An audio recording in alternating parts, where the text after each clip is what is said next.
بسم اللہ الرحمن الرحیم رب اعنی علی ذکرک و شکرک و حسن عبادتک رب اشرح لی صدری ویسر لی امری واحلل عقدۃ من لسانی یفقہوا قولی سبحانک لا علم لنا الا ما علمتنا انک انت العلیم الحکیم الحمد للہ وکفی وسلام علی عبادہ الذین اصطفی اما بعد فاعوذ باللہ من الشیطان الرجیم بسم اللہ الرحمن الرحیم انما یعمر مساجد اللہ من آمن باللہ والیوم الآخر واقام الصلاة وآت الزکاة ولم یخش الا اللہ صدق اللہ العظیم وقال النبی صلی اللہ تعالی علیہ وآلہ وسلم من بنا للہ مسجدا بن اللہ لہ بیتا فی الجنہ او کما قال النبی صلی اللہ تعالی علیہ وآلہ وسلم۔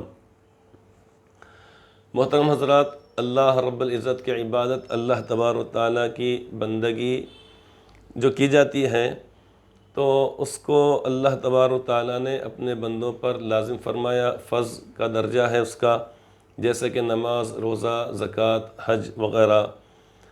بعض عبادتیں اور بندگیاں وہ ہیں کہ جن کے لیے کوئی جگہ متعین اور مقرر نہیں کی گئی ہے، روئے زمین پر جہاں چاہیں کی جا سکتی ہیں، اور حج جیسی عبادت کو اللہ تبارک و تعالیٰ نے متعین فرما دیا اور مقرر فرما دیا مکہ مکرمہ کے ساتھ، کعبہ شریف کے ساتھ، مزدلفہ اور عرفات اور منی کے ساتھ۔ لیکن ایک اور عبادت جس کو نماز کہا جاتا ہے، اس میں اور دیگر عبادات کے اندر کچھ فرق ہے۔ فرق کا مطلب یہ ہے کہ عبادت تو یہ بھی ہے، عبادت تو وہ بھی ہے، لیکن تلاوت کلام پاک اس کے لیے کوئی جگہ متعین نہیں کی گئی ہے۔ انسان اپنے گھر میں ہے، اپنی دکان میں ہے، اپنے مکان میں ہے، یا اپنی سواری پر سوار ہے، اپنے کھیت میں ہے، تجارت اور لین دین میں ہے، غرض کسی بھی جگہ پر ہے تو وہاں پر بیٹھے بیٹھے اللہ رب العزت کلام کو بڑے ہی ادب اور احترام اور عزت اور عظمت کے ساتھ وہ تلاوت کر سکتا ہے۔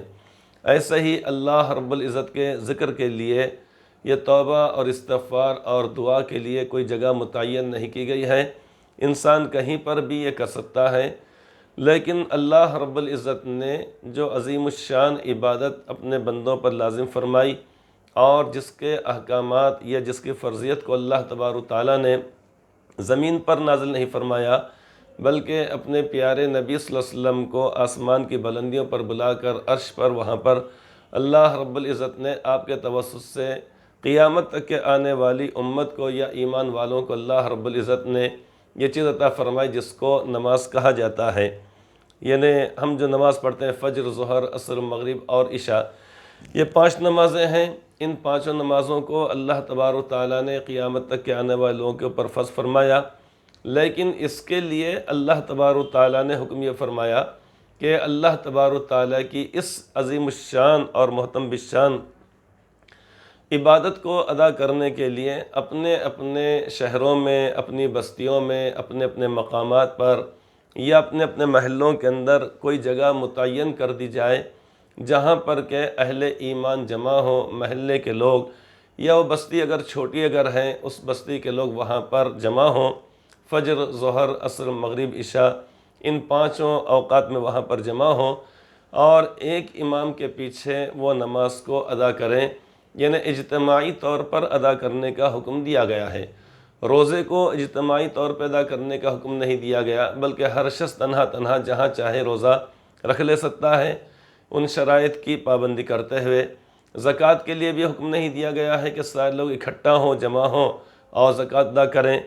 یہ اسی طریقے صدقہ و خیرات کے لیے کوئی جگہ متعین نہیں کی گئی، لیکن نماز، ان 5 نمازوں کی ادائیگی کے لیے حکم یہ دیا گیا ہے کہ اپنے اپنے شہروں میں، اپنے اپنے مقامات پر، اپنی اپنی بستیوں میں، اپنے اپنے محلوں میں اور اپنے گھر کے اطراف اکناف قرب جوار میں وہاں پر مسجدیں بنائی جائیں۔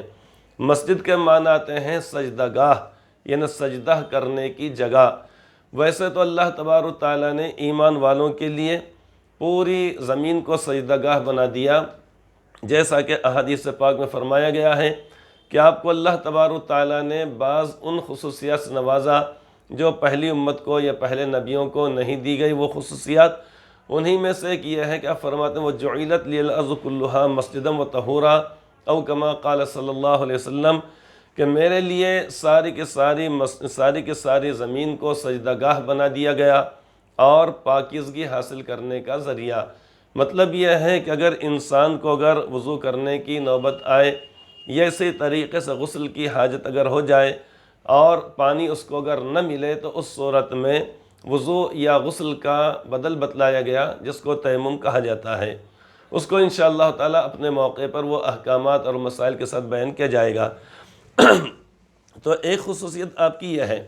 دوسری ان خصوصیات میں سے ایک یہ بھی ہے کہ پوری کی پوری زمین کو، یعنی دنیا کی ساری زمین کو اللہ رب العزت نے آپ کے لیے اور آپ کے واسطے سے قیامت تک کے آنے والی ساری انسانیت کے سارے ایمان والوں کے لیے اللہ تبارک و تعالیٰ نے مسجد بنایا۔ مسجد کا مطلب سجدہ گاہ، یعنی جہاں کہیں کوئی ایمان والا یا چند ایمان والے مل کر اگر مصلی بچھا کر یا پاک و صاف جگہ پر کوئی کپڑا بچھا کر، یہ کپڑا بھی اگر نہ ہو تو وہاں پر اس جگہ پر اگر نماز پڑھ لیتے ہیں تو نماز وہاں پر ہو جاتی ہے۔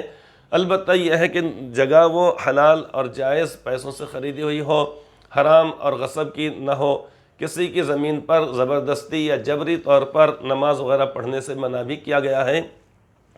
ساری زمین کو سجدہ گاہ بنانے کا مطلب یہ ہرگز نہیں ہوتا ہے کہ ہم کسی کے عبادت خانوں میں جا کر وہاں پر نماز ہم پڑھ لیں، جو بعد میں نزاع اور جھگڑے کا اور تنازع کا باعث بنے اور موضوع بحث بن جائے، اس کی بھی شریعت ہرگز اجازت نہیں دیتی ہے۔ یا کسی کے مکان کے اندر زبردستی ہم نماز پڑھنے لگ جائیں، یا کسی کی دکان کے اندر ہم جا کر یہ کہیں کہ ہم کو نماز پڑھنا ہے لہٰذا جبری طور پہ وہاں پر داخل ہوں، یہ ہرگز ہمارے لیے جائز نہیں ہوتا ہے۔ اور بطور خاص یعنی برادران وطن، یہ اسی طریقے سے اللہ تبارک و تعالیٰ کے دیگر وہ بندے جو اللہ تبارک و تعالیٰ کی وحدانیت کے قائل نہ ہوں، تو ان کے عبادت خانوں میں جا کر زبردستی یا جبری طور پہ نماز پڑھنا یا اس کے تعلق سے یعنی اس طریقے سے کسی قسم کا اظہار کرنا جو آپس میں ناراضگی اور دوری کا سبب ہو، یہ اسلامی تعلیمات کے مطابق نہیں بلکہ اس کے ہرگز یعنی خلاف کہلائے گا، جو ہمارے لیے مناسب بات نہیں۔ بہرحال بات یہ بتائی جا رہی تھی کہ اللہ تبارک و تعالیٰ کو یہ بات پسند ہے کہ اللہ تبارک و تعالیٰ کے بندے کسی جگہ پر ایمان والے جمع ہوں اور وہاں پر جمع ہو کر اب اس کے بعد نماز کا اہتمام کریں۔ اسی لیے شریعت مطہرہ میں یعنی اس کے آداب بھی بتلائے گئے ہیں۔ جس جگہ نماز کے لیے متعین کی جاتی ہے اس کو کہا جاتا ہے مسجد۔ مسجد کے معنی آتے ہیں سجدہ کرنے کی جگہ۔ مطلب یہ ہے کہ اللہ تبارک و تعالیٰ کی وہ عظیم الشان عبادت جس کو نماز کہا جاتا ہے، اس کی ادائیگی کے لیے جو جگہ متعین اور مخصوص کی جائے اس کو کہا جاتا ہے مسجد۔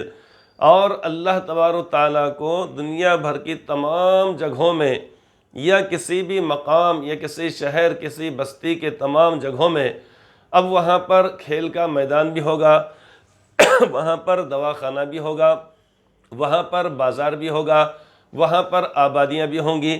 ان تمام جگہوں میں سب سے زیادہ محبوب اور پسندیدہ جگہیں اللہ تبارک و تعالیٰ کے نزدیک مسجدیں ہیں۔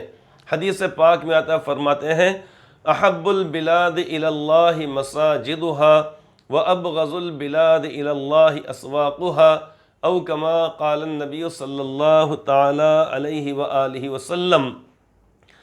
آپ نے فرمایا تمام جگہوں میں یا کسی بھی بستی کے تمام مقامات میں سب سے بہترین مقام یا سب سے بہترین جگہ آپ فرماتے ہیں احب البلاد الی اللہ مساجدها، یعنی اس بستی کی مسجدیں اللہ تبارک و تعالیٰ کے نزدیک سب سے بہترین جگہ ہیں۔ یعنی مثال کے طور پہ کسی بھی جگہ پر یا کسی مقام کسی شہر کسی بستی کسی جگہ پر یعنی مختلف چیزیں ہوا کرتی ہیں۔ یہ کیا ہے؟ یہ بازار ہے۔ یہ کیا ہے؟ معلوم ہے کہ بھئی یہ دواخانہ ہے۔ یہ کیا ہے؟ اسکول ہے۔ یہ کیا ہے؟ کالج ہے۔ یہ کیا ہے؟ فلاں چیز ہیں۔ ہر جگہ پر یعنی ساری ضروریات کی چیزیں وہاں پر مہیا جہاں پر کی جاتی ہیں، تو وہاں پر کچھ جگہیں متعین ہوتی ہیں۔ انہی جگہوں میں ایک جگہ وہ بھی ہوتی ہے جہاں پر کہ اللہ اکبر کہا جاتا ہے اور حی علی الصلاح الفلاح کے ذریعے لوگوں کو نماز کے لیے بلایا جاتا ہے۔ تو ان تمام بستی کے تمام مقامات یا تمام جگہوں میں سب سے بہترین جگہ اللہ تبارک و تعالیٰ کے نزدیک مسجدیں ہیں۔